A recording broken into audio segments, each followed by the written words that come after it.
Bonjour, bonsoir, bon après-midi à tous et bienvenue dans ce nouvel épisode d'Histoire de succès, le podcast où des personnes viennent me raconter leur parcours vers leur succès. Je suis Fabrice Florent, je suis votre hôte et cette semaine je vous propose de découvrir le parcours de Maxence Lapérouse, aussi appelé Maxence avec 2 S sur YouTube ou encore Maxoul Zozo. Vous verrez, c'est un garçon complexe mais vraiment au meilleur sens du terme. Maxence est youtubeur, chanteur, auteur, compositeur, interprète, performeur, autant d'étiquettes qu'il résume à un mot qu'on n'utilise plus assez, troubadour. Ensemble, on parle de comment il a réussi à se faire connaître depuis son sud natal, Maxence est nîmois, comment il s'est auto-sabordé lors de ses auditions de la Nouvelle Star, comment il s'est fait découvrir grâce à sa fameuse chanson de la démonétisation pour fustiger YouTube qui commençait à censurer à l'époque les mots vulgaires.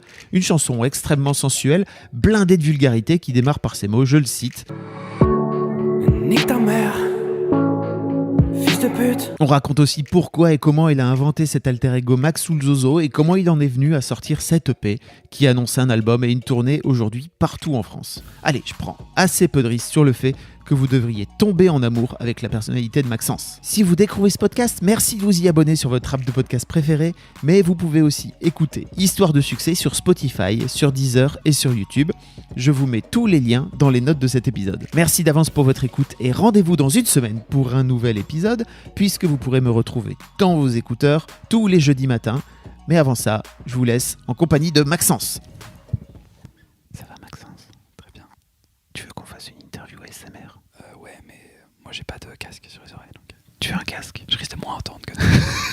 Donc, ça va ravir les gens. Ça risque d'être un peu long. Oui. Ok. On est avec Maxence. Salut Maxence. Bonjour Fabrice. Ça va? Oui, très bien et toi? Ça va très bien. Maxence, on se retrouve avec grand plaisir parce que ça fait longtemps qu'on cherche à t'avoir sur Mademoiselle et c'est plutôt cool que tu sois là. Merci beaucoup. Carrément, bah de rien. C'est trop bien. Tu sors ton premier EP, enfin en tout cas ton premier EP en physique, c'est ça, si je ne me trompe pas? En fait, c'est une sorte de réédition. Je l'ai déjà sorti en streaming en juillet et là, il y a une réédition qui sort en physique avec des nouveaux morceaux. Trop bien. Voilà. Et c'est un long EP, hein, parce que c'est un EP qui fait 11 titres. C'est un album, quoi. C'est un gros EP, ouais. Pourquoi vous avez appelé ça EP d'ailleurs?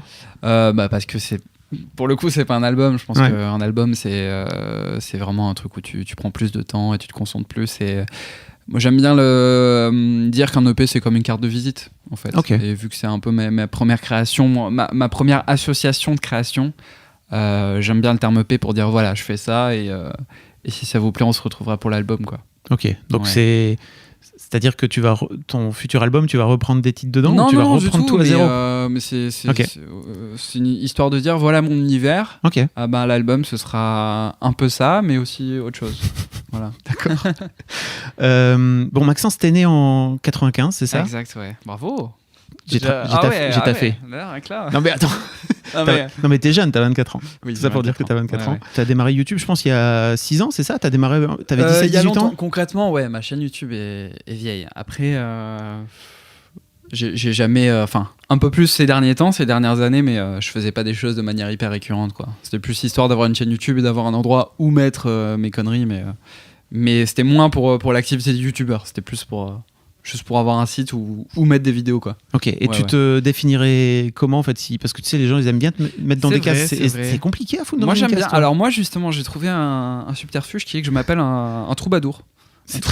Troubadour moderne, c'est-à-dire que je divertis. Voilà, je suis un divertisseur. J'adore ce mot troubadour. Je trouve qu'on devrait l'utiliser plus parce que justement, aujourd'hui, tu peux tout faire avec les médias numériques et tu peux. Clairement, c'est ça. On a une ère où que ce soit dans la manière de produire ou de consommer, on s'habitue à tout faire, en fait, à être multicasquette et à la fois, je pense que les gens aiment faire ça, aiment varier leurs activités et les gens aiment aussi consommer ça. Ils aiment suivre quelqu'un dans plein d'aventures et dans plein d'activités, donc au final, je pense que je suis né à la bonne époque. Est-ce qu'on peut reparler de à quoi ressemblait Maxence quand il avait 7-8 ans? Ouf, on peut si tu veux. Physiquement à tout, comme tu veux en fait. À quoi tu ressemblais? Physiquement très potelé. Non, tu veux que je parle? Je pense que je vais plus facilement parler scolairement. Je pense que c'est vraiment ce qui me vient en premier. Attends, donc j'ai essayé de situer 7-8 ans, j'étais en quelle classe? En primaire, quoi. J'étais en CE2. CE2, CM1, ouais, il me semble. Alors, j'étais un peu le clown. J'aime pas les gens qui disent « Ah, je suis un clown, je suis le clown. » Chez mes potes, je suis le vrai clown. Non, disons que j'étais quand même très sérieux scolairement. J'étais vraiment très sérieux. J'ai toujours été un peu le bon élève qui qui aime pas trop quand les gens font du bruit en classe ou lancent des bouts de gomme ou tout ça. J'étais vraiment très sérieux, mais ça m'empêchait pas de faire mes conneries avec mes potes en fait. J'ai toujours été le bon pote enfin, j'essayais vraiment d'être le mec le plus cool avec tout le monde, que ce soit avec la maîtresse et avec mes potes, quoi. Et donc, est-ce que tu étais ce genre d'élève qui était suffisamment brillant pour que les profs puissent pas venir leur mettre des balayettes quand ils foutent un peu le bordel, c'est ça? Je crois que j'étais un peu ça. Et dès qu'ils avaient un peu le dos tourné, je faisais des conneries. Mais pour autant, j'aimais pas quand ça devenait irrespectueux envers ceux qui avaient envie d'étudier ou ouais, voilà. J'aimais pas qu'on embête les autres. Enfin, voilà. Ils font quoi tes parents comme métier? Ma mère est infirmière. D'accord. Elle va chez les gens, elle les soigne. Et mon père est informaticien dans un hôpital. D'accord, donc rien à voir avec l'aspect non, rien à voir, artistique. Non. Assez rapidement, c'est un art Ah oui, voilà. J'entends. Le code des 0 et des 1. Soigner des gens, c'est un art. Soigner des gens, c'est encore... Oui, heureusement qu'ils sont là. Donc oui, a priori, aucun... Non. Je pense que ça s'est plus exprimé naturellement. Enfin, je vais dire un truc qui est une banalité, mais... Arrête de tirer sur les trucs que tu dis, quoi, tu vois. Je pense que enfant et même jusqu'à maintenant, et je pense que chacun... j'ai eu, et tout le monde a un certain seuil de problème de confiance en soi. Et je pense que ça s'est naturellement manifesté chez moi, cette envie-là de pouvoir m'exprimer d'une quelconque manière pour vaincre cette timidité et au final cet aspect assez introverti qui fait partie de moi en fait, parce que ça se sent, ouais. Malgré les apparences, quand j'étais petit, c'était pas forcément hyper facile de m'ouvrir aux autres et juste de côtoyer des gens. J'étais vachement renfermé dans ma bulle et au final, au fur et à mesure des années, j'ai appris à faire confiance aux gens et à m'ouvrir. Et je pense que naturellement, les activités artistiques sont venues assez facilement, quoi. Je me souviens de moi petit dans la cour de l'école qui disait qui un jour avait fait un petit spectacle. Enfin, je racontais juste des blagues à mes amis et je me disais waouh, cette sensation elle est géniale de pouvoir créer des choses, imaginer des choses et faire rire des gens. Je trouvais ça trop fort et je me disais en fait je crois que j'ai envie de faire ça de ma vie, quoi. Quand t'étais en primaire, donc c'est ça. Ouais, j'ai vraiment ce souvenir là. Je revisualise la cour, je revisualise l'arbre et je crois que c'est une des premières fois où je me suis dit tiens, j'aime beaucoup ce métier et cet aspect de la vie qui est possible de transmettre des émotions aux gens et je trouvais ça vraiment chouette. Ouais. Ok. Et c'est fort d'avoir réussi à avoir cette sensation-là et en fait assez rapidement tu t'es dit que ça pouvait être un métier pour toi, c'est ça? Enfin, comment dire? T'as fait du théâtre par exemple je sais pas, tu vois? Ouais, j'en ai fait au lycée, ai fait au lycée, il y avait une option artistique qui était théâtre, j'ai passé un bac avec cette option-là. Mais après, qu'est-ce qui est du souvenir et qu'est-ce qui est du ressenti? Moi j'ai le ressenti, je me souviens que j'avais connaissance par exemple de ce qu'était un humoriste à cette époque-là, quand j'étais tout petit, à l'époque de me souvenir. Et je me disais... C'était qui à l'époque? De quand j'étais petit? Ouais, moi j'étais fan d'Eric et Ramsey. J'étais fan, je regardais avec mon frère, on regardait le spectacle au Palais des Glaces. Je le regardais en boucle. Monsieur Crémaillel, du Thiel. Je le regardais en boucle. Enfin bref. Ça m'étonne tellement pas. Alors moi j'étais fan. J'ai mangé un sandwich. Mais je suis encore très fan de ce que fait Eric Judor, et même Ramsey, Badia. Mais j'ai le souvenir, je me disais tiens, j'aimerais beaucoup être humoriste. J'avais ce terme-là, humoriste. Mais en fait, je pense qu'au final, c'était plus juste que j'aimais faire rire les gens et troubadour. Et leur transmettre. Ouais, voilà, ce côté troubadour. Et je pense que je l'ai eu très jeune. Et il s'est plus déclaré, comme je disais tout à l'heure, par nécessité que par... C'était de l'envie, hein, évidemment, mais c'était aussi beaucoup de nécessité. J'avais l'impression d'avoir besoin d'enfiler cette espèce de masque qui, au final, n'en est pas un, parce que tu aimes quand même faire rire les gens, mais t'as pas forcément envie de te montrer tel que tu es et de montrer une facette de toi que les gens ont envie d'aimer et d'adorer. Et t'as besoin de ça, en fait. Et donc, ça s'est un peu fait par nécessité. Et je pense que maintenant, j'en ai moins fait de nécessité et c'est plus un plaisir, ouais. Est-ce que t'as souvenir d'un déclic, d'une situation dans laquelle tu t'es retrouvé où tu t'es dit en fait c'est cool, je peux faire ça et il faut que je fasse ça parce qu'en fait c'est ça que je veux faire?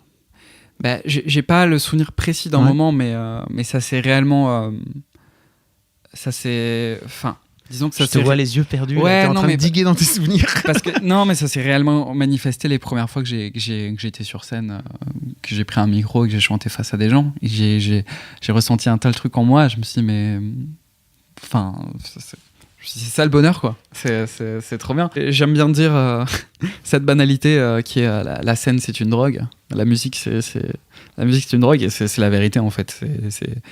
Quand je suis sur scène et quand j'ai expérimenté ça la première fois, je me suis vraiment dit, ok, ça procure vraiment des trucs en moi qui sont assez intenses. Cette espèce de dopamine, j'en sais rien, je m'y connais pas en chimie, mais... Oui, mais c'est ça. Et non, je pense que ouais, quand tu parles de déclic, c'est vraiment les moments où j'ai fait, ok, je vais tout faire pour essayer de faire ça toute ma vie et je le ferai le plus possible. Et si j'y arrive pas, tant pis. Hein, mais, Donc, t'as monté un groupe avec, ouais, exact, avec tes des potes au du lycée. Ouais, qui s'appelait Fish à l'époque. Et on faisait à la base plutôt du métal, en fait. On faisait ce qu'on écoutait. Moi, j'ai toujours été en décalage. J'écoutais des trucs qui dataient de l'année où j'étais né. Plutôt axé métal. J'étais fan de néo-métal. Tout ce qui est Deftones, Linkin Park, Korn, tous ces groupes-là. Et à la base, on était pas mal dans les reproductions. On reproduisait ça parce qu'on était tous fans de ça. Et au final, on a quand même essayé de s'ouvrir un peu plus à des trucs qu'on commençait à écouter. On a essayé de se moderniser un peu. Et on avait tendance à dire que là, au moment où on s'arrêtait, on faisait du pop metal, du coup. Parce qu'on essayait de rendre le métal un peu plus populaire. Parce que c'était pas le cas. Et on avait envie de donner envie aux gens d'écouter ça et de le rendre plus écoutable, en fait, disons. Et du coup, ça a duré quelques années. Ça a duré 3 ans. C'était à la fin du lycée. Et on faisait des scènes de manière locale. On faisait des scènes dans le Gard. Et voilà, ça a commencé comme ça. Et en parallèle de ça, tu te lances quand même sur YouTube. Ouais, en parallèle de ça, bah ouais, lancer, c'est un bien gros mot, comme je disais tout à l'heure. T'as mis du temps hein, avant de commencer à vraiment décoller. Ouais, concrètement, oui, bien sûr. Mais c'est comme je le dis toujours, je suis un youtubeur, parce que concrètement, c'est les faits. Mais ça a jamais été pour moi une vocation de me dire, tiens, je vais faire des vidéos, je vais être suivi pour ça. Oui, sent que t'es pas rentré dans la logique. En fait, c'était comme aller taper dans une balle. Moi, ce qui m'amusait, c'était de faire des conneries. Et du coup, c'était de faire des vidéos. Et il fallait que je les poste quelque part. Je les ai postées sur YouTube. Tiens, ça fait marrer les gens. Ah, tiens, ça me donne une autre idée, je vais la faire. Et voilà, c'est aussi pour ça que j'ai jamais été hyper ponctuel, hyper régulier. Enfin, justement, que j'ai jamais été hyper régulier. Bref, je perds mes mots. Je l'ai. J'avais compris. mais donc, ouais, c'était en parallèle de tout ce que je faisais. J'ai fait des vidéos, quoi, ouais. À côté de ça, c'était la même période, oui, où je suis allé à la fac. Non, quoique j'y suis resté 2 mois. Donc, qu'est-ce que je faisais à cette époque-là ? Ah, on avait commencé à monter une petite boîte de prod avec mon pote youtubeur qui est Sofiane. Oui. Et on avait commencé à monter une petite boîte de prod sur Nîmes, qui au final n'aura pas forcément porté ses fruits, mais qui m'a quand même amené à venir fréquenter des gens sur Paris et à venir fréquenter la ville. Et c'est un peu de là que tout est parti, d'ailleurs. Parce que c'est... Alors, je te demanderai après... Oui, là, j'ai évoqué plein de trucs. Non, mais en fait, je te demande... On reparlera après de comment tu fais pour passer de Nîmes à Paris, parce que pour moi, c'est un vrai truc qui est compliqué à faire. Concrètement, ouais. Oui. On en reparlera juste après, si tu veux, mais comment ça devient l'idée de massacrer des chansons ? Ah, ça. Parce que c'est ta première vidéo, c'est ça, non ? C'est SOS d'Intérieur en détresse, c'est ça ? Voici le SOS d'un terrien en détresse. J'ai jamais eu les pieds sur terre. J'aimerais bien être un oiseau. Je suis mal dans ma peau. Alors, exact. Qui en plus, c'est très loin de ton univers. Alors, j'en ai jamais parlé de ça publiquement, mais c'est marrant. Alors en fait, cette vidéo, l'origine vient du fait qu'en fait, j'ai participé à une émission qui s'appelle Nouvelle Star en 2013 ou 2014. Oui, ça tu n'étais pas au courant. Ok. Peu de gens le savent. Tu peux retrouver quelques photos. Il y a plus la vidéo, elle doit être dans un disque dur. Bref. Et en fait, j'ai participé à ce truc. C'était un âge où j'avais 18 ans et j'avais envie de, pareil, dans cette fameuse quête de se prouver des choses, de prouver des choses aux gens. J'ai eu envie. Je me suis dit tiens, j'étais fan de cette émission quand j'étais petit. Tente le coup, tu vois au casting, et tu verras bien. Au final, il s'avère que je suis allé jusqu'à l'étape qui s'appelle les trios. Tu sais, on est 3 sur scène, on était 30. Et d'ailleurs, si les gens retrouvent la vidéo, justement, on verra que je me suis amusé en fait à massacrer la chanson à ce moment-là. Okay. Parce que en fait, je suis parti en total freestyle et. Mais tu y allais quand même dans un but. À la base, oui. Pour jouer le jeu, quoi. Ouais, je Ok. jouais le jeu et au final, je me rendais compte que ça me plaisait pas trop. L'aspect un peu télé, un peu formaté. Je me disais, ouais, non, qu'est-ce que je fais là en fait? Et au final, je me suis dit, vas-y, Tu l'as profite. décidé sur le moment. Ouais, bah en fait, j'ai fait une chanson et c'est marrant, sur les dernières notes, je pars en Maria Carré. Et c'est marrant, et je me suis dit, et à la fin, je me souviens, il y avait les gens qui étaient sur place, la prod, les journalistes qui disaient, bon alors, pas trop déçu. Et on était là avec un pote qui s'appelle Julien Granel qui au final fait les premières parties avec moi. C'est là-bas qu'on s'est rencontrés, c'est ça qui est incroyable. Et on était avec lui, et on disait, bah non, en soi, tout va bien. Il nous disait, vous êtes sûr? Bah oui, tout va bien, en soi. Nous, on a kiffé, on cherchait pas plus. Enfin, et voilà, c'était marrant. Et en fait, je m'emporte encore, mais je. Non, vas-y, raconte. Il y avait un groupe Facebook de tous les candidats quand on était la dernière centaine. Et en fait, chacun montrait un peu ce qu'il faisait. Et moi, je me suis dit, bah tiens, je vais m'amuser à les troller. Je vais m'amuser à leur faire croire que je chante comme ça. Et donc en fait j'ai fait cette vidéo là en paraissant vraiment très sérieux dans ma démarche, parce que c'est vrai que dans la vidéo j'ai l'air sérieux et j'ai l'air de chanter avec tout mon cœur. Puis le montage est magnifique. Ouais, voilà. Et donc j'ai posté ça et j'attendais les réactions, je trépignais, et au final je sais même plus s'il y a eu des réactions, justement parce que je pense que les gens étaient peut-être gênés et justement ils ont dû se demander, mais est-ce qu'il chante sérieusement ou est-ce qu'il fait exprès? Et du coup à la base la volonté, ce pourquoi j'ai fait cette vidéo là, qui est au final la première de ma chaîne, c'était pour faire croire à des gens que d'un concours de chant que je chantais comme ça. Voilà. Et ça t'a suivi très longtemps, parce que je pense que encore aujourd'hui, tu dois avoir des commentaires de gens qui comprennent pas. Alors peut-être maintenant, tu commences à être connu, mais en fait, j'ai la sensation qu'il y a plein dans tes commentaires, c'est souvent non, mais bien sûr. les gens qui comprennent pas que. Et des gens me connaissent pour ça, et j'en suis très content, parce que même avant de faire cette vidéo, c'est un truc que je m'amusais à faire au quotidien, de mal chanter. je me suis entraîné à mal chanter. Parce que tu chantes bien, en vrai, c'est ça le truc. C'est gentil, mais... Non, mais c'est vrai que t'as. Mais c'est vrai que j'ai des amis chanteurs qui me disent, mais c'est fou, tu arrives vraiment à viser les mauvaises notes parfaites. Exactement. C'est pas évident. Je dis, peut-être, bon. Mais ça Après, sent. c'est vrai que c'est un truc que j'ai toujours aimé faire, de m'amuser à hurler des chansons. C'est très dur de mal faire, de bien mal faire. Tu vois ce que je veux dire? Peut-être. Je pense. Peut-être. Et non, disons que c'est un truc même que je m'amuse à faire encore au quotidien, et ça m'étonnerait pas qu'un jour on revoie ça sur ma chaîne YouTube. Hein.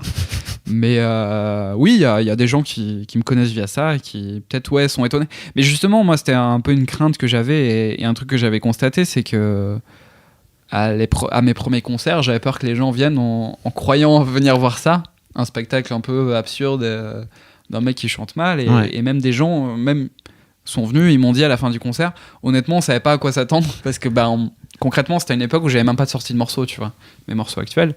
Et au final, les gens étaient quand même agréablement surpris et étaient contents. Mais ouais, je comprends qu'il y ait des gens qui sont un peu confus et qui comprennent pas trop tout ça. Ouais, je comprends. Pour moi, la vraie explosion de ton buzz, ça a été de ton passage à Incroyable Talent.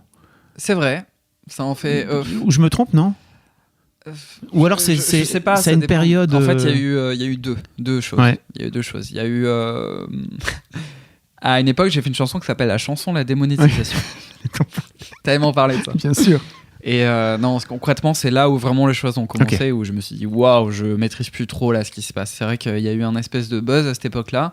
J'avais fait moi ma chanson de manière un peu anecdotique, quoi, anodine. J'avais vu les actualités sur YouTube. C'était à l'époque où ça commençait à être vraiment un peu plus réglementaire, tout ce qui concerne la monétisation de YouTube. En gros, YouTube a décidé à un moment donné de durcir le truc. Voilà, durcir, c'est normal. Apparemment, il y avait il y avait des vidéos de propagande de Daesh ou je ne sais pas quoi, des vidéos antisémites qui se retrouvaient avec des pubs de Coca juste avant, tu vois. Et les marques ont commencé à faire, oula, c'est un peu bizarre. Bah écoutez, on va retirer en fait. On va virer notre collaboration avec vous, YouTube. Et du coup, YouTube a fait, ok, bon, on va quand même faire attention. Et le problème qu'il y a eu, entre guillemets, c'est que les gens ont cru du coup que ça allait vraiment durcir au point d'interdire la grossièreté dans les vidéos, etc. Bah aux US, ils bipent les fuck, par exemple, tu vois. Oui, par exemple, tu vois. Et c'est vrai qu'au final, même à l'heure actuelle, si t'es un peu grossier dans tes vidéos, tu peux te faire monétiser. Mais moi, je voulais du coup un peu plaisanter sur cette actualité. Et je me suis dit, tiens, ce serait marrant, en fait. C'est une idée qui me trottait dans la tête. Je voulais faire une chanson où je déverse le plus de haine possible, avec le plus de mots méchants, le plus de mots terribles, mais de manière la plus douce possible. Et c'est vrai que je voyais un peu ça comme un concept artistique, en fait. De dire les pires cruautés, mais de manière la plus suave possible. La chanson, elle est trop belle. Ouais, voilà, Vraiment, c'est c'est ça. une super C'est mélodie ça. et tu as Et un pourtant, flow génial. je dis dedans mais des atrocités qui sont C'est les ouais, pires. ouais, T'as pris tous horribles. les gros mots, tu C'est les as ça, mis j'ai dessus. dit des trucs horribles. Voilà. Mais évidemment, je ne vise dedans, c'est juste des mots par-ci par-là. Je visais personne, évidemment. C'est plus le concept artistique qui est juste de dire voilà, des mots horribles sur un truc hyper suave. Et c'est vrai que cette vidéo a énormément tourné. Ça m'a un peu dépassé. Les premiers jours, c'était. Je me disais, oh tiens, quand même beaucoup de vues. Moi, je m'attendais, honnêtement, je me disais, allez, avec ça, je vais faire 20 000 vues. Tu vois. J'étais, waouh, je me disais, je vais être refait, ça va être génial.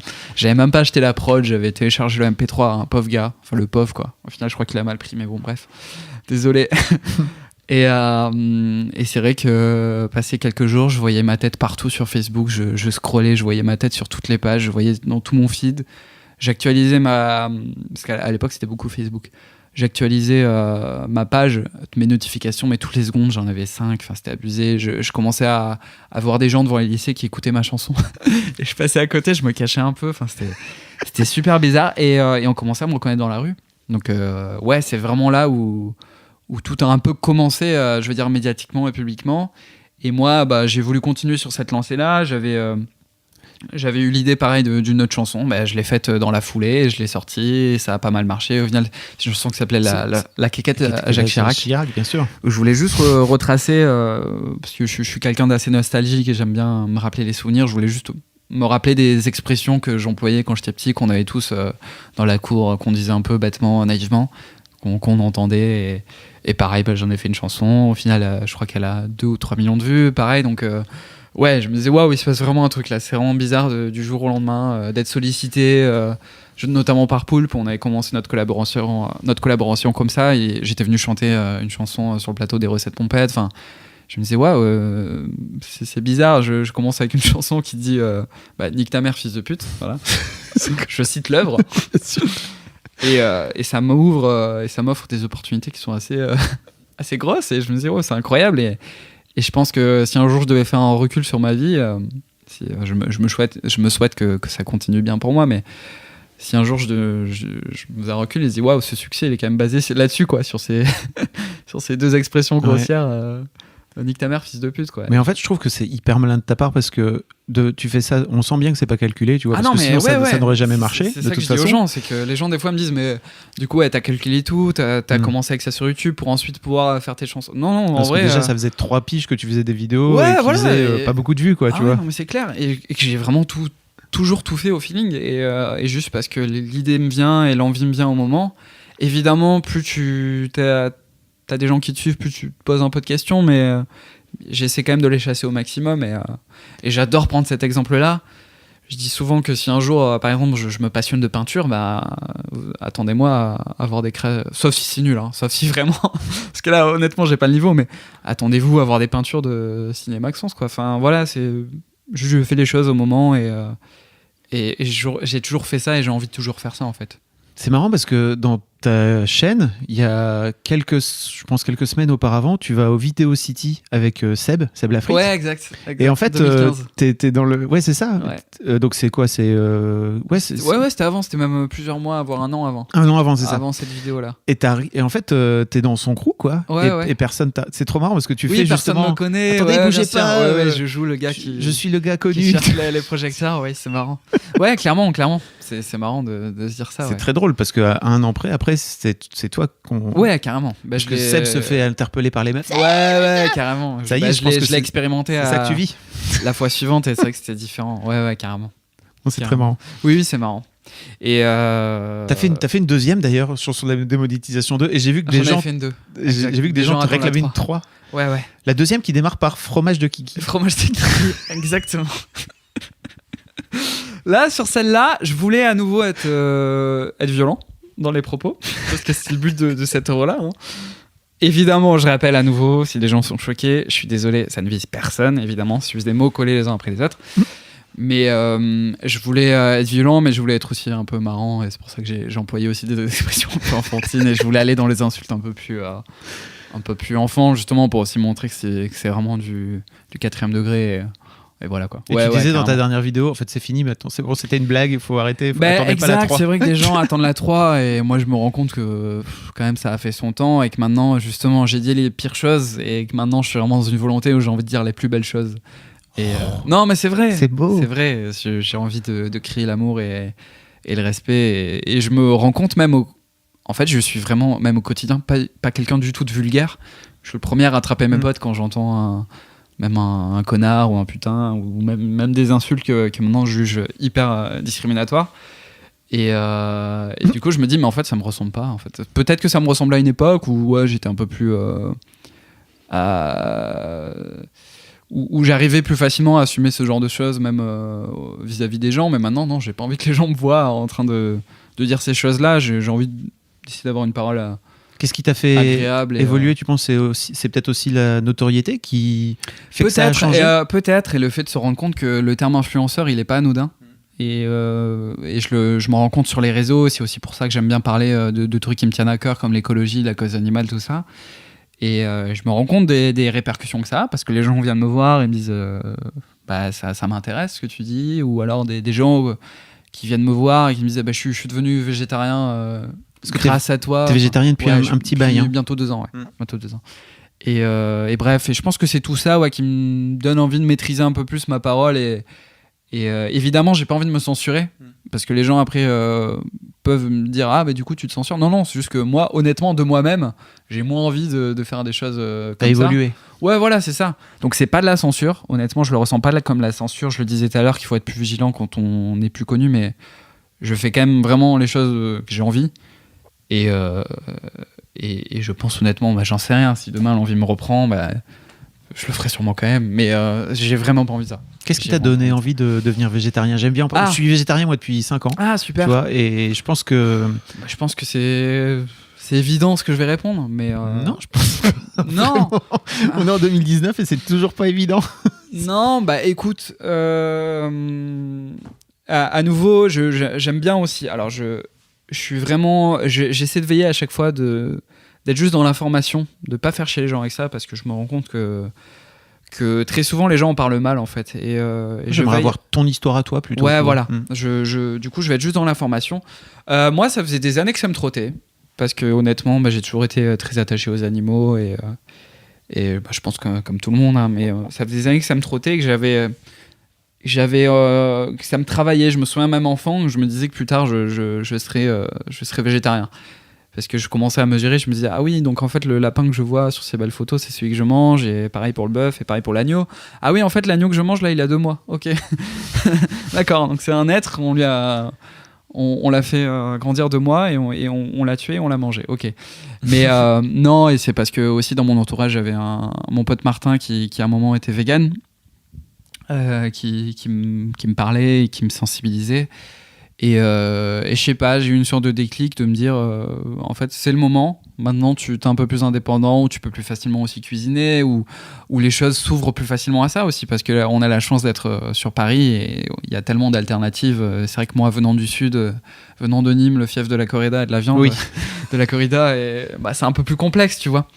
Et ça arrivait à une époque où j'étais donc sur Paris, où c'était un peu plus facile de me nourrir autrement. Et non, j'ai eu ce déclic de me dire si t'aimes vraiment autant les animaux, autant pas les manger en fait, parce que beaucoup de gens pensent les défendre, mais en fait ils se rendent pas compte que quand on l'a dans l'assiette, on le défend pas en fait, l'animal. On fait même tout l'inverse.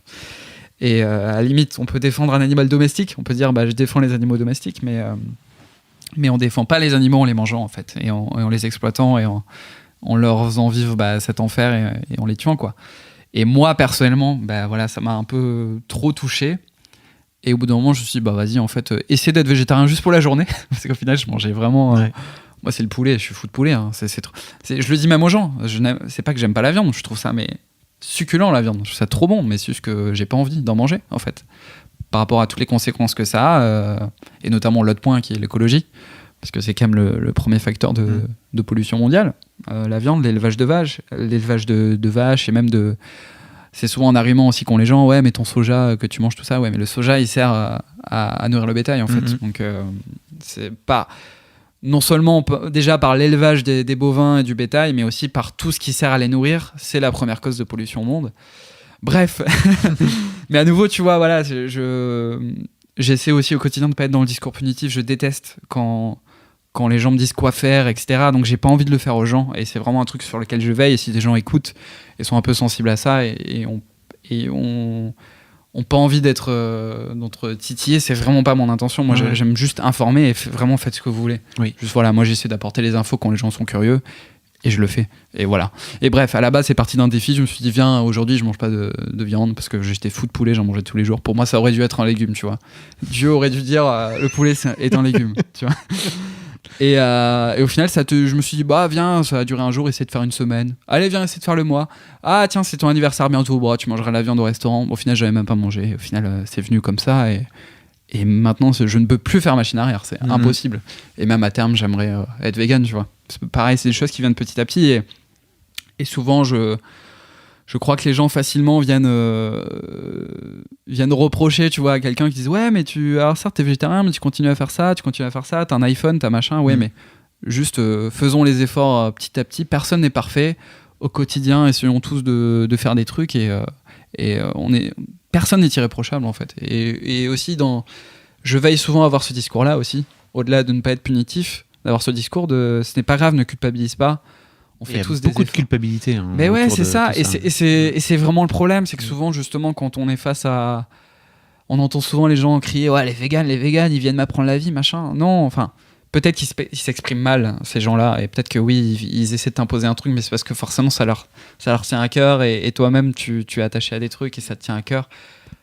Comprends ce qu'ils te disent, mais je comprends que ce qu'ils vont te dire, ouais, va jouer sur ton ego, et va jouer aussi, et va te toucher, et forcément t'as forcément un phénomène de culpabilisation qui se met en place, et forcément c'est vraiment pas une bonne manière de dire fais ça, tu te rends pas compte, machin, arrête ça. Non, laisse-moi faire ma vie, parce qu'en fait je vais apprendre les choses moi-même par expérience, et moi-même il y a 2 ans, quand on me disait fais ça, je disais ouais, mais je fais quand même des efforts, regarde, je fais ça, machin. C'est un sentiment normal et humain.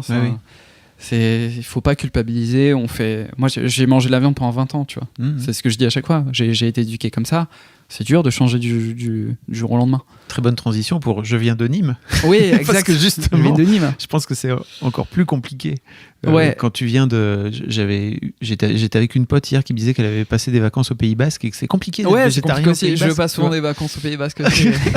J'ai fait aussi. J'ai fait oui, c'est sûr, c'est pas évident. Ah bah tu sais que des fois tu manges tes frites, tu sais qu'elles sont cuites dans l'huile avec un peu de graisse de canard ou quoi, hein, mais bon. Écoute, dans ces moments-là, tu te dis bon c'est comme ça. Ça m'arrive, ça arrive. Je te sens à la fois très fier de Nîmes, d'où tu viens, et de ton patrimoine. C'est pas tant le patrimoine, parce qu'au final, j'ai jamais été à fond dans ce patrimoine-là. Puis même, c'est vachement axé autour de la culture taurine, et oui, ça c'est sûr. Et tout ce qui est là-dessus. Et évidemment, maintenant, avec mes positions, je suis un peu réticent face à ça. Même si, évidemment, à nouveau, je laisse faire leur vie aux gens, mais honnêtement, je préférerais que la corrida soit abolie, etc. Mais bon, c'est comme ça. Mais je suis plus attaché à ma vie, quoi, à la vie que j'ai eue là-bas, et à tous mes souvenirs, et à tous les souvenirs qui sont marqués autour de ça. Et comme je disais tout à l'heure, je suis quelqu'un de très nostalgique, et j'aime beaucoup vivre dans le passé, enfin en tout cas me rappeler de tout ce qui m'a fait, m'a forgé, et toutes les émotions que j'ai pu avoir, etc. Et donc forcément ces choses-là sont rattachées à des lieux, et sont rattachées à une ville, et donc oui, évidemment je suis très attaché vis-à-vis de ça, ouais. Et vis-à-vis de tout mon entourage et tous mes souvenirs basés là-bas, plutôt que sur le nom d'une ville et ses murs, quoi. Oui, je comprends. Voilà, ouais. C'était compliqué pour toi de prendre la décision de venir vivre à Paris, de monter à la capitale Alors, la décision n'était pas complexe, mais c'est plus tout ce qu'elle concerne qui l'était. Ouais. Alors, c'était déjà un peu dur vis-à-vis surtout de ma mère, avec qui je vivais, principalement, parce que mes parents ne sont plus ensemble. Ça a été très dur de lui faire comprendre que j'envisageais ce métier-là, et qu'évidemment ça allait être une route un peu compliquée, un peu sinueuse, et très versatile. Mais elle l'a compris, je crois, facilement. En fait, je crois qu'elle l'a compris en ayant une discussion avec... je crois que c'était... alors là, je vais rentrer dans des détails inutiles, mais avec une dermato, je ne sais pas quoi, qui avait son fils à Paris, et qui en fait vivait de sa passion. Et elle est rentrée de ce rendez-vous et elle m'a dit je comprends en fait que tu serais pas heureux autrement en fait. Et je pense qu'à partir du moment où elle a eu ce déclic là, de comprendre que même si je galérais, je serais plus heureux à faire ça qu'à faire autre chose, je pense que elle s'est dit ok, je vais t'aider à vivre de ta passion et à faire au mieux. Et donc c'était pas tant complexe au niveau de la décision, mais c'était plus complexe dans les faits. Il faut venir à Paris, il faut trouver du travail, il faut trouver des contacts, il faut trouver un logement et donc elle était vraiment là la complexité. Et au final je suis très content, mais je pense honnêtement que par rapport à beaucoup d'autres gens, j'ai pas beaucoup galéré parce que je voyais vraiment ça comme un challenge mais insurmontable. Et je suis vraiment content, j'ai une chance inouïe je pense de voir qu'au final les choses ont un peu coulé facilement et tout s'est fait assez facilement, quoi. Comment t'as fait alors justement ? C'était quoi ta porte d'entrée entre guillemets sans rentrer dans les détails. Oui, je veux pas non plus ta vie privée, mais c'est plutôt... Non, même pas privé, c'est que... Si t'as des conseils à donner, quoi, tu vois. Même pas privé, c'est que moi j'ai eu cette chance-là. Comme je te disais, on avait créé une espèce de petite boîte de prod avec mon pote Sofiane, qui avait déjà un petit pied dans YouTube. Voilà, il avait une petite chaîne YouTube, il avait 40 000 abonnés, voilà.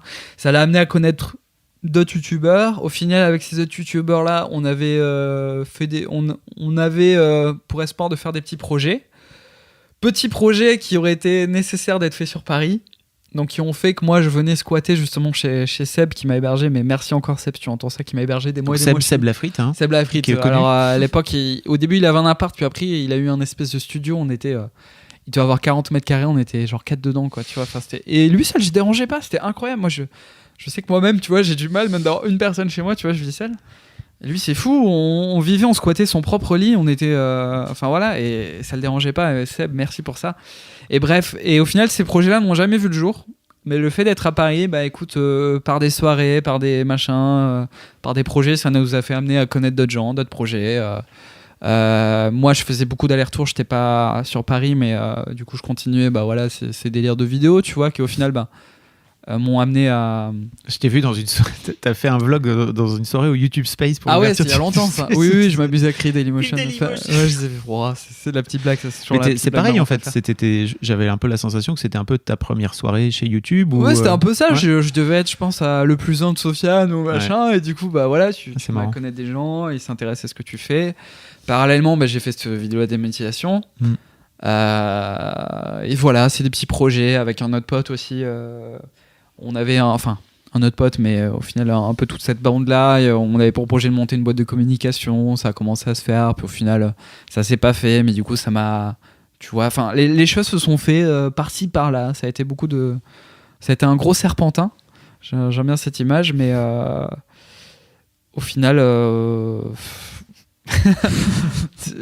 tu vois, c'est ce que je dis, j'ai l'impression de pas avoir tant galéré parce que une personne m'a amené à en connaître une autre, puis moi-même ça m'a poussé et convaincu de faire certaines choses, et au final les gens l'ont remarqué, et voilà, ça s'est un peu goupillé facilement, et j'estime ne pas avoir galéré vis-à-vis de ma venue sur Paris très longtemps, tu vois, ça a été l'affaire de 2 ou 3 ans. Et je m'attendais à ce que ce soit tellement pire, à galérer pendant 5 ans, 5-10 ans, devoir faire des petits boulots pour pouvoir trouver un loyer, déjà trouver un appart même. Au final, ça s'est fait assez facilement, entre guillemets, même si j'ai galéré. Voilà, ça s'est fait comme ça. Et si je devais du coup le conseiller, parce qu'évidemment, j'ai l'impression que c'est une expérience qui se base beaucoup sur la chance, même si évidemment, il y a eu beaucoup de travail. Oui, je pense que t'as fait. Oui, évidemment, hein, tout ne s'acquiert pas par chance, et ce serait bête d'avoir ce discours-là. Juste, moi j'ai toujours ce discours-là, mais qui est à nouveau bête, mais lancez-vous, quoi. N'ayez pas peur, et les échecs sont tellement fructifiants, c'est tellement utile un échec, c'est tellement, il faut tellement pas avoir peur de ça, et quand tu t'en rends compte, ça t'ouvre tellement des portes, t'as tellement un déclic. Je dis ça, mais même moi, j'ai des jours où je doute de tout, et j'abandonne plein de choses, hein, mais des chansons, des idées de vidéos, juste de contacter quelqu'un, parce que t'as peur, tu vois. Mais franchement, il faut tellement l'enlever, cette peur, et évidemment que ça aide aussi d'avoir les parents derrière. Ça, c'est sûr aussi. Ça aide tellement, ouais. Qu'est-ce qui te donne envie de passer à Incroyable Talent ? Et vraiment, pour le coup, tu joues à fond le perso. Alors, t'as un alter ego dont on n'a pas encore parlé. Exact. Qui s'appelle Maxoul Zozo, qui est venu un peu... Pourquoi tu as eu besoin de te créer cet alter ego ? C'est intéressant. Alors, comment te dire? C'est décousu comme interview, mais j'aime bien ça, tu vois, on mais part dans plein de c'est choses. bien, et même moi, ça m'aide, tu vois, à Ok. comprendre un peu plus pourquoi j'ai fait ça. J'ai toujours eu ce souci-là depuis mon enfance, et je l'ai encore, tu vois, dans mes activités, parce que tu l'as dit toi-même, un coup, on te voit massacrer une chanson, et un coup, tu vas faire une chanson où tu parles de chagrin d'amour, ou de peur, ou de machin. Et j'ai toujours eu cette chose-là depuis enfant, qui est que je ne contrôle pas ces choses-là, et j'ai l'impression d'avoir cette dualité. Et dans mes relations, très souvent, et encore aujourd'hui, quand je commence à connaître quelqu'un, la personne me dit toujours, j'arrive jamais à savoir si t'es sérieux ou si t'es dans un rôle, je ne sais pas. Ok. Et j'ai réalisé que moi-même, c'est une chose que je ne contrôle pas. C'est-à-dire que je crois que il y a des jours où je vais me réveiller plus Max Zozo, ou des jours où je vais me réveiller plus moi-même. Et ça m'a aidé en fait de créer, de concrètement concrétiser cet alter ego, parce qu'au final c'était une espèce de dualité schizophrénique. Je sais pas, c'est pas pathologique, hein, évidemment. Oui. mais ça m'aide en fait de synthétiser, et je pense que c'est plus clair pour les gens d'avoir créé cet alter ego, et ça m'aide moi-même en fait à essayer de dissocier un peu plus que ce que je ne m'explique pas en fait, qui est que j'aime autant être ce mec hyper foufou, et autant être que j'aime, et au final je suis autant cette personne introvertie que tu peux croiser dans la rue et qui peut t'apparaître très étrange et très froid, juste parce que je suis des fois j'en sais rien, il y a des jours où tout pour moi est une espèce de décharge émotionnelle, et tout matin, et voilà, je suis soit hyper à fleur de peau, soit hyper foufou, excentrique. Comment c'est assez rare de croiser des mecs qui sont à ce point-là connectés à leurs émotions. Je te dis ça parce que tu sais, on a un podcast chez Mademoiselle qui s'appelle le Boys Club. Ok. On a reçu plein de mecs qui viennent parler de leur masculinité, etc. Ok. Et vraiment, il y en a pas sur 50 et quelques, je pense peut-être quelques-uns, mais qui sont à ce point-là connectés. Tu sais d'où ça devient Je saurais pas te dire, mais... Pour moi, c'est un super pouvoir, hein, tu vois, que t'as. Ah, je sais pas. Moi, je sais que justement, de la même manière que je fais tout instinctivement, je fais un peu beaucoup de choses par émotion, parce que c'est nouveau que j'arrive un peu à contrôler ça, mais je me suis toujours fait moi-même contrôler par les émotions, et ça a tellement été important dans ma vie, les émotions, ça a tellement été juge de plein de choses, et notamment de mes créations artistiques. C'est-à-dire que moi, si je fais des choses, c'est par thérapie, disons. Si j'écris des chansons, si je m'ouvre aux gens, si tout ça, c'est parce que j'en ai besoin, et que des fois j'ai une telle boule en moi que j'ai envie de sortir, mais je sais pas, je sais pas, j'ai l'impression de ressentir tout le temps, et d'être hyper attaché à ça, et d'avoir besoin de les matérialiser, et je sais pas, il peut m'arriver je me considère hypersensible, hein, Tu vois un psy ou une psy ? J'en ai vu longtemps, Okay. enfant. Ma mère même pensait que j'avais des troubles autistiques quand j'étais enfant, justement, parce que j'étais très enfermé sur moi-même, et j'ai l'impression d'un coup qu'on part en psychologie. Non, mais en fait, t'es pas obligé d'en parler si ça ouais, t'intéresse non, pas. et mais voilà, et du coup, très enfermé sur moi-même, et j'évoquais beaucoup de choses. Très petit, je lui parlais de mort alors que j'avais 3 ans. Enfin, j'évoquais. Elle avait l'impression que j'étais très en avance sur plein de points. J'ai appris à lire très vite, etc. Et du coup, ouais, j'ai vu un psy. Il s'avère que je suis logiquement hypersensible, selon des diagnostics, etc., etc. Et voilà, je pense que du coup, ça m'aide. Mais ça a longtemps été très, très, très dur à vivre, et ça l'est aussi de temps en temps, tu vois. C'est dur de se faire submerger par une émotion, de pleurer pour rien, tu vois. Tu vois un truc dans la rue qui t'atteint, tu pleures. Longtemps, j'ai été un peu, je pense, un peu, pas renié, mais tu vois, par mes amis, je me suis senti un peu souvent différent. C'est qu'un garçon qui pleure. C'est ça, ouais, vraiment, vraiment. Et au final, on me disait toujours, mais t'inquiète pas, t'arriveras à en faire une force plus tard. Et au final, je suis content, parce que ça commence à être vraiment le cas. Et c'est cool. Et j'en suis vraiment content, tu vois, parce que tout ça, j'arrive à les retranscrire, et au final, j'arrive à en rendre des choses qui parlent à des gens. Et c'est ça aussi mon bonheur. C'est ça aussi la raison pour laquelle je fais ça, c'est qu'il y a des gens, du coup, qui se retrouvent dans mon discours, et qui ont envie d'avancer. J'arrive, peu importe le pourcentage, tu vois, mais j'arrive des fois à leur faire ressentir ces émotions-là, ils arrivent à se reconnaître là-dedans, et ça, c'est mon bonheur, quoi. C'est mon plaisir, et c'est trop bien. Et évidemment qu'encore à l'heure actuelle, ça me pèse, cette hypersensibilité, mais le fait d'en avoir fait une force, ça me rend plus fort. C'est bête, hein, mais. Non, Voilà, on sent ouais, que carrément. tes textes, tes textes de ton EP Ouais. sont très chargés justement de alors. plein d'émotions. D'ailleurs, attention, hein, je mets en garde plein de gens, parce que plein de gens s'inquiètent sur ma santé mentale. Ah, mais waouh, tu parles d'une rupture, ça va ? Non, tout va bien dans ma vie. Il y a beaucoup de fiction aussi. Hein. Je me base sur beaucoup de ressentis, beaucoup de vécu, beaucoup d'expériences, mais aussi beaucoup de fiction. C'est comme un film, c'est comme une série. Moi, je vois vraiment ça comme une œuvre artistique. C'est pas moi à 100%. Voilà, il y a des textes qui parlent de choses qui me sont très chères. En général, tout ce que j'évoque, c'est des ressentis. Mais tu vois, là, par exemple, j'ai écrit plein de textes qui sont jamais sortis, mais j'en ai écrit un, c'est sur un père qui a perdu sa fille. Je ne suis ni papa et j'ai pas perdu ma fille, tu vois. Enfin, Comment tu fais alors pour te foutre dans les bottes d'un père qui aurait perdu sa fille ? Je sais pas, c'est juste que, comme je te l'ai dit tout à l'heure, il y a beaucoup de choses qui m'atteignent. Et ça peut être plein de sujets, plein de thématiques, et des fois ça passe un cap où ça m'atteint trop et je me sens pas bien, tu vois, ça me chamboule vraiment. Et c'est pour ça que des fois j'essaie de maîtriser un peu tout ça, mais et donc t'as besoin de le déverser après et ouais, je crois que j'en ai besoin, ou alors c'est parce que voilà, j'ai une instrumentale et ça m'évoque ça. Je sais pas pourquoi. Je vois des couleurs à cet instrumental et je vois une thématique qui s'y prête et je me dis mais tiens, je sais pas pourquoi j'ai envie de parler de ça. Là par exemple cette chanson là qui est jamais sortie, je l'ai écrite à l'époque de l'affaire Maëlys, tu vois. On en entend encore aujourd'hui parler, mais je me suis dit, je me suis mis à la place des parents qui perdent tragiquement leur enfant de manière aussi atroce, tu vois. Et je me suis dit, waouh,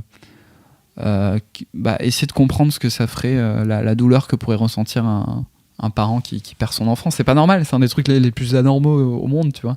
De voir ton enfant partir avant toi. Mais ça, c'est sûr. Et surtout dans des manières aussi tragiques. Et voilà, naturellement... j'ai écrit cette chanson-là. Alors après, peut-être qu'elle n'est pas écrite de la meilleure manière, mais en tout cas, j'ai eu ce processus-là. Et je te parle de ça, mais j'écris des chansons sur plein de choses. Hein. C'est déjà le cas dans mon EP. Il y a plusieurs thématiques abordées et il y en a plein. J'ai plein de chansons, même des textes écrits par-ci par-là qui parlent de trucs qui ne me concernent pas du tout, ou alors très peu, quoi. Ou un peu. Ou pas mal. Ou beaucoup. Ou... Je vais m'arrêter. Il y a un thème très récurrent dans tes vidéos, dans tes œuvres, c'est tes cheveux. Oui. C'est fou. Je sais pas pourquoi, mais t'as un vrai truc avec tes cheveux. Ouais.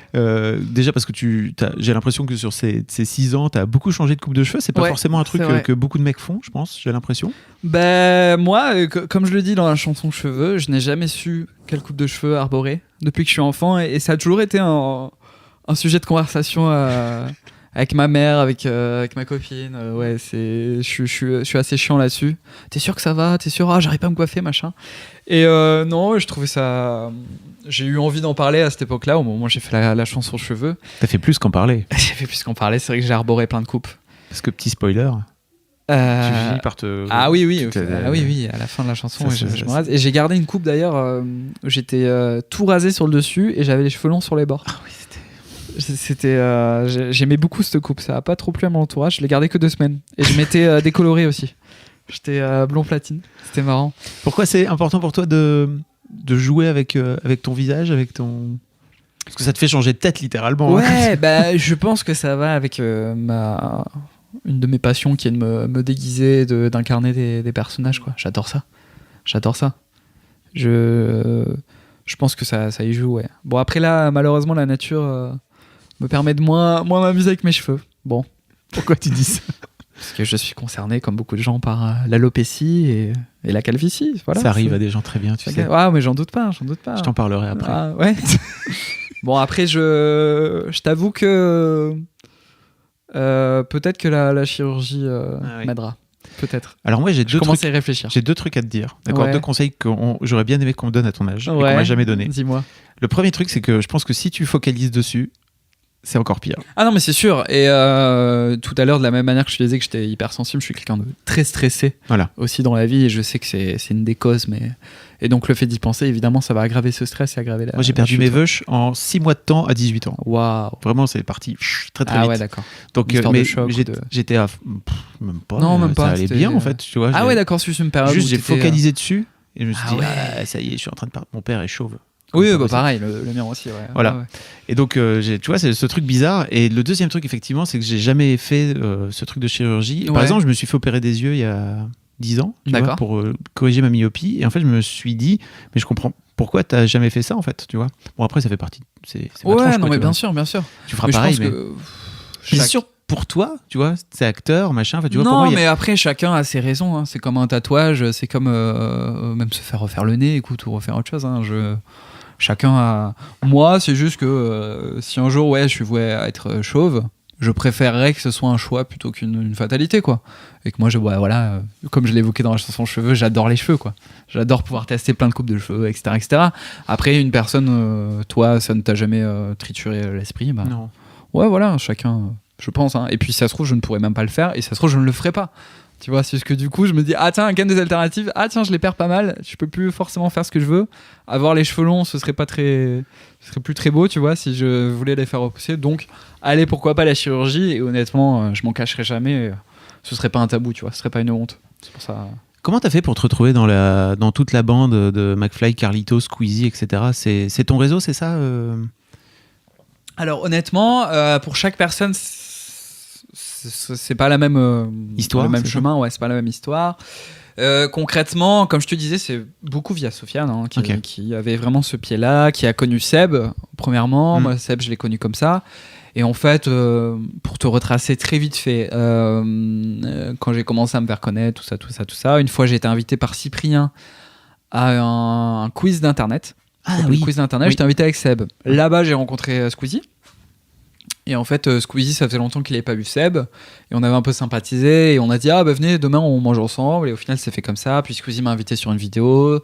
Ça s'est super bien passé. Il y a eu un feeling. Au final, tu vois, l'amitié s'est créée comme ça. Vous avez des fanfictions sur vous Ouais, il y a des fanfictions. Ouais, il y a plein Sur de gens. Squeezie et Et on toi, a des les- comptes fans de nous deux, des gens qui s'imaginent des choses. C'est marrant. Mais en vrai, ça nous fait rire, nous. Alors, des fois, c'est flippant parce qu'il y a des détails. Tu te dis, mince, comment ils savent ça, tu vois. Quand ça commence à parler un peu de nos réels cercles privés, on se dit, oula, ça devient un peu trop réaliste, c'est un peu bizarre. Mais ouais, c'est marrant. C'est marrant que les gens s'imaginent ça. Écoute, si ça leur fait plaisir, si ça leur nourrit des fantasmes, c'est marrant. Mais ouais, ça s'est fait comme ça. Et concrètement, McFly et Carlito, je sais plus quelle a été notre première interaction. Je sais plus, mais ça s'est fait voilà, en côtoyant Squeezie, tout ça. Carlito, ce qui est marrant, c'est que moi, quand j'avais 12 ans, je les écoutais à la radio. Ouais.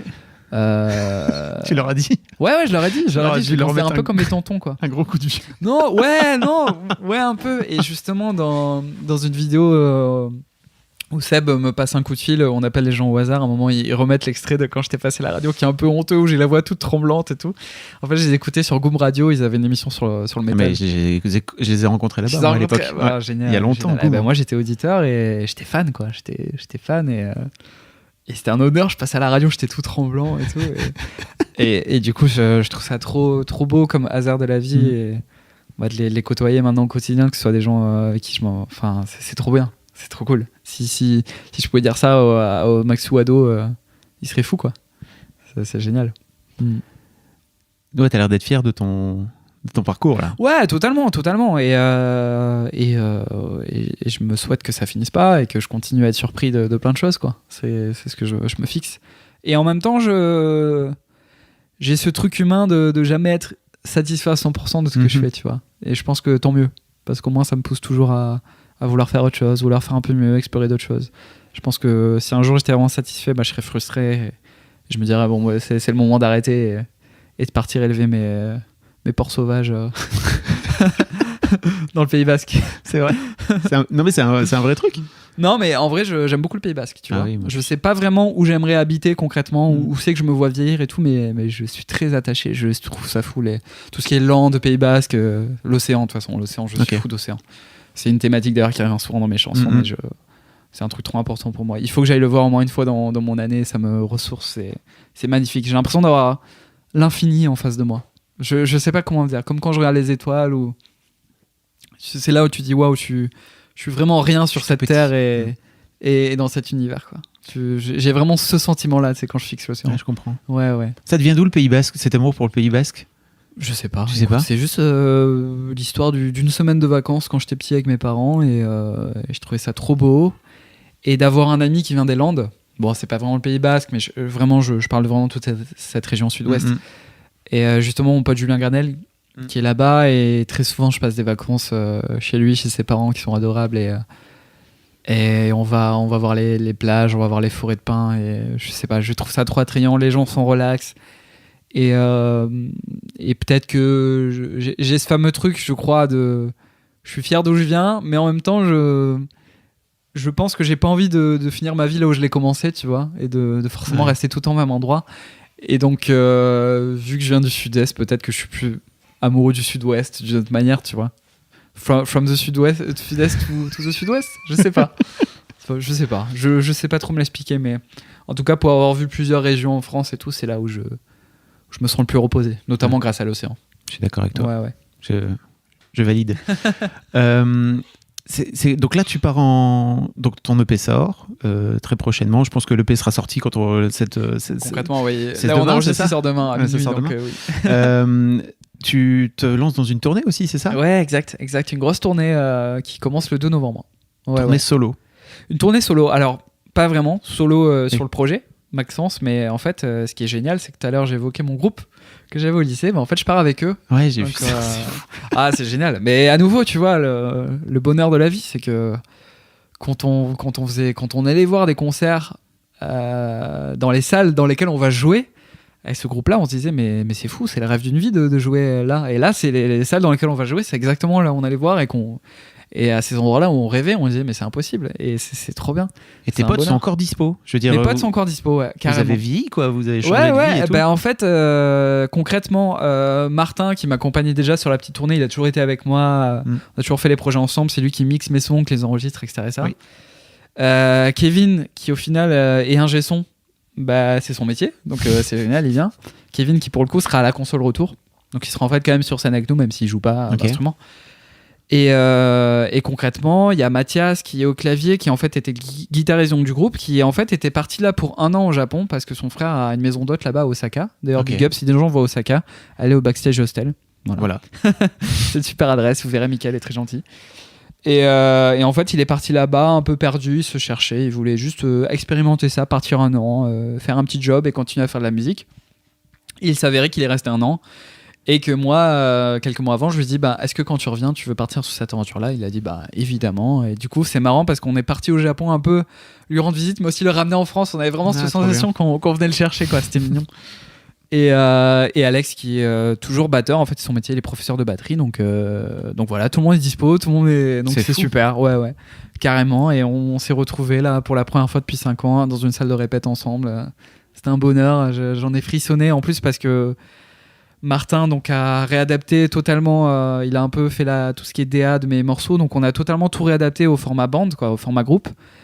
Et ça sonne, mais après je serais peut-être pas objectif, mais ça sonne trop bien, ça sonne organique, quoi. C'est vraiment une vraie batterie, c'est une vraie guitare, c'est pas juste un play sur un ordinateur. Et moi je suis vraiment attaché à ça quand je vais voir un concert. Live, c'est ça. J'ai envie de voir un spectacle, j'ai envie de voir une plus-value. J'ai pas envie de me dire tiens, si j'écoutais le CD sur un gros système audio, je verrais la même chose, à la différence qu'il y a quelqu'un qui le chante. J'aime ce côté spectacle et c'est vraiment ce que j'ai envie de fournir aussi dans l'incarnation de mes chansons, même il y aura un peu d'humour aussi dans la manière de présenter les choses. J'imagine. Oui, voilà, parce que comme je te disais, ça me ressemble, ce Max tu peux faire. il existe, quoi. Il y aura un peu de stand-up, enfin tu vois, voilà. Donc ouais, la gros spectacle en préparation, on est en plein dedans là. Là, je suis revenu à Paris. Trop bien. Pour faire quelques interviews, mais je repars dans le sud, très concentré là-dessus et j'ai très hâte, parce que c'est un truc qui me passionne, moi. Je pense honnêtement, même que si on venait me poser la question plus studio, plus live, je te répondrais peut-être plutôt live, parce que c'est pas juste du donnant-recevant avec les gens, c'est vraiment un échange et chaque soir c'est différent et j'adore sentir cette alchimie, ce mélange d'émotions avec les gens et je trouve ça trop cool de pouvoir leur parler après. Ouais, j'adore. Merci beaucoup, Maxence. De rien, c'est fini. En fait, ça fait un peu moins d'1 heure. Est-ce que tu aurais un conseil ou deux de vie à donner aux gens qui nous écoutent? Je vais me répéter. Basé sur ton parcours. Faites les choses, c'est ça que tu veux me dire? Ouais, je vais me répéter et être très générique, mais je pense évidemment avoir eu... Le facteur chance, évidemment, il est très important, j'ai l'impression. et je le mettrai jamais de côté, mais je pense honnêtement avoir été quelqu'un, et je suis toujours quelqu'un de très peu confiant et vraiment peur d'avancer, une peur de tout, et jusqu'au jour où je sais pas, j'ai juste des clics là, et je pense que s'il arrive pas encore pour les gens, je pense qu'il viendra. Ne lâchez jamais, battez-vous. La vie est belle, et voyez, je pense qu'il faut toujours voir le positif dans tout, en fait. Je parlais des échecs tout à l'heure, mais plutôt de dire ah tiens, je suis pas très bon là-dessus, bah plutôt dites-vous tiens, je vais m'améliorer, quoi, vraiment.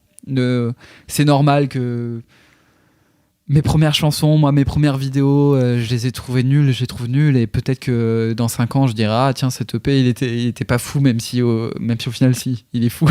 Mais tu vois, c'est ce que je dis, je suis jamais à 100% satisfait. Peut-être que moi, personnellement, je me dirais ah tiens, je peux mieux faire, en fait, et j'ai fait mieux ensuite. Mais je serais quand même super fier, tu vois. Mais justement, garder cette fierté d'avoir fait et de faire.